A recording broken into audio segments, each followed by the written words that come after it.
kai fitu e paava. Mamai no lave aqui. Le chipe tá fitu e kai tudo é mohetaha. Mas foi hina vai e buaka pena. Buaka o que tu nunca o sky foi faha'i tá, mo vai tá.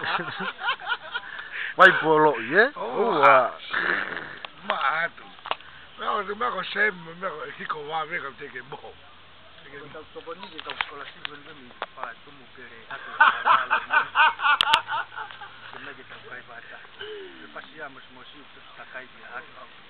Ah, mas quem de tá pô. Tu faz cai tolo. Tu via com as coisas de gente. Tá. Via tá. Fala de milho que tu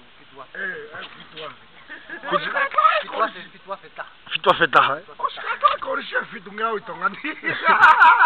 Tô ai ni te bota.